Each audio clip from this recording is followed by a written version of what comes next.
তারেক রহমান নীরবে নিভৃতে একটা অঘটন ঘটিয়ে দিয়েছেন। আমরা তার তীব্র নিন্দা প্রতিবাদ জানাবো। এটা বাংলাদেশে টলারেট করা যায় না।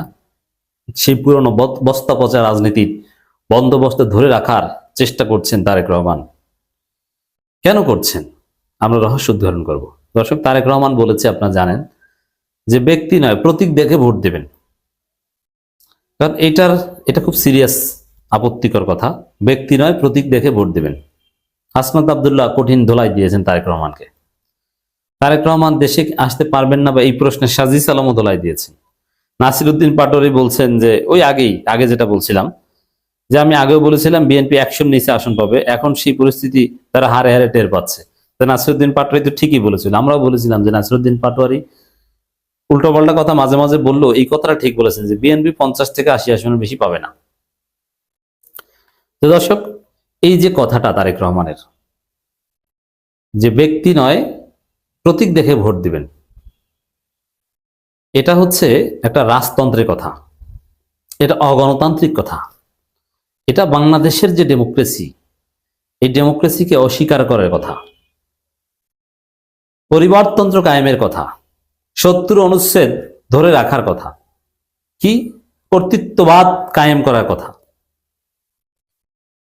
যে কলা গাছ দাঁড় করালো প্রতীকে ভোট দিতে হবে কেন? তাহলে এই যে প্রত্যেক নির্বাচনী আসনে একজন করে প্রার্থী থাকবে, তাহলে এগুলোর দরকারটা কি? পরোক্ষভাবে তো এটা আপনি পিয়ার সিস্টেম মেনে নিলেন। ব্যক্তি নয় প্রতীক দেখেই যদি ভোট দিতে হয়, তাহলে আপনারা এতদিন পিয়ারের বিরোধিতা করেছিলেন কেন? পিয়ারের কথাই তো এটা, যে প্রতীকে ভোট দিবে।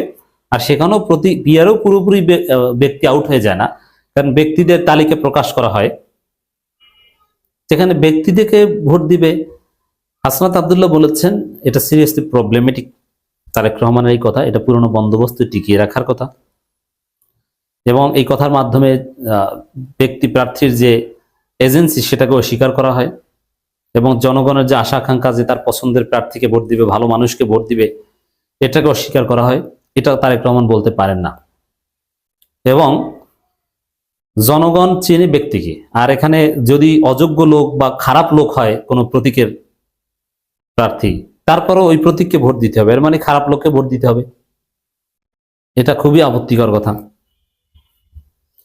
এখানে প্রতীক তো মুখ্য নয়, প্রতীক তো এটা একটা অর্নামেন্টাল জিনিস, এটা বোঝানোর জন্য বা ভোটটা কিভাবে দিবে ওইটার জন্য।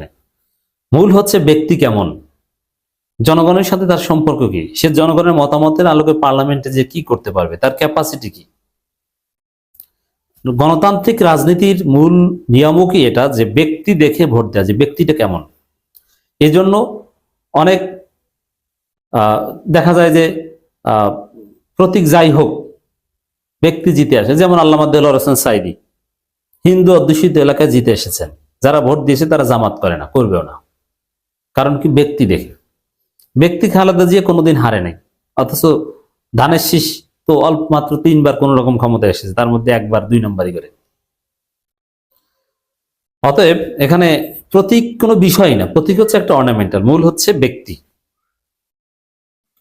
জামাতের ক্ষেত্রে আমরা বলবো যে জামাতের কোনো প্রার্থী অযোগ্য হলে তাকে ভোট দিব না। যেমন এটা জামাতের মধ্যে স্মার্টনেস আছে। যেমন ঢাকা 8 আসনে জামাতের লোকজন বলছে, অনেকেই বলছে, আমার সাথে পরিচিত অনেকে বলছে যে ঢাকা 8 আসনে যদি ডক্টর হেলাল উদ্দিন প্রার্থী থাকে তাহলে আমরা তাকে ভোট দিব না, কারণ তাকে আমরা যোগ্য মনে করি না। ঢাকা 8 আসনের মতো একটা জায়গায় প্রার্থী হওয়ার মতো কোনো কোয়ালিটি তিনি দেখাতে পারেননি। তিনি শিশুসুলভ হাস্যকর কথাবার্তা বলেছেন, যেটা একজন এমপির সাথে যায় না। তো তারেক রহমান এই ঘটনা ঘটিয়ে দিয়েছেন যে ব্যক্তি দেখে নয় প্রতীক দেখে ভোট দিতে হবে।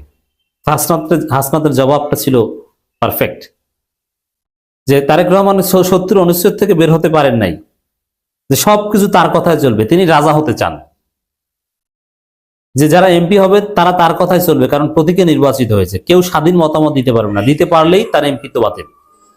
এর মানে সেই পুরো 70 অনুচ্ছেদে বিশ্বাস করেন তারেক রহমান, অথচ 70 অনুচ্ছেদ থাকবে না এই বিষয়ে ঐক্যমত হয়েছে। বিএনপি 70 অনুচ্ছেদ প্রশ্ন ছাড় দিয়েছে। ফলে কি দাঁড়ালো? সেই পুরনো বন্দোবস্ত থেকে তারেক রহমান বের হয়ে আসতে পারেননি। বিদেশে থাকেন, লন্ডনে থাকেন, তারপরও এই ধরনের কথাবার্তা, ইটস ভেরি প্রবলেমেটিক। তো দর্শক, এখানে সারজিস আলমের একটা বক্তব্য, তারেক রহমান দেশে এলে কোনো সমস্যা হওয়ার সুযোগ নেই। তাহলে তারেক রহমানের পক্ষ থেকে বলা হচ্ছে দেশে আসার সুযোগ নেই, সমস্যা আছে, এটা একক সিদ্ধান্ত নয় এবং অবারিত নয়। বিএনপি নেতারা বলছে যে এই তুরস্কের গোয়েন্দা সংস্থার থ্রেট আছে, জঙ্গি গোষ্ঠীর থ্রেট আছে, জামাতি থ্রেট আছে, ইউনুস জামাতি সরকার, এই জামাতি ইউনুস প্রশাসনের অধীনে দেশে আসা যায় না, কত কিছু। কিন্তু সার্জিসটা বলছেন কোনো সমস্যা নেই। তাহলে কি বিএনপি মিথ্যাচার করছে? এটাও একটা জবাব। তো দর্শক, এবার আসেন যে তারেক রহমান কেন ব্যক্তি নয় প্রতীক দেখে ভোট দিতে বলছেন। এর কারণ হচ্ছে তারেক রহমান যে প্রার্থী দিয়েছেন তিনি ভালোভাবেই জানেন যে এই প্রার্থীরা বেশিরভাগই চান্দাবাজ। তো এই চান্দাবাজদের মানুষ ভোট দিবে না। যেমন মির্জা আব্বাস, যার আরেক নাম চান্দাব্বাস, এই চান্দাব্বাসদের মানুষ ভোট দিবে না। এই জন্যই তিনি বলছেন যে ভাই ব্যক্তি যেই হোক প্রতীকে দেন।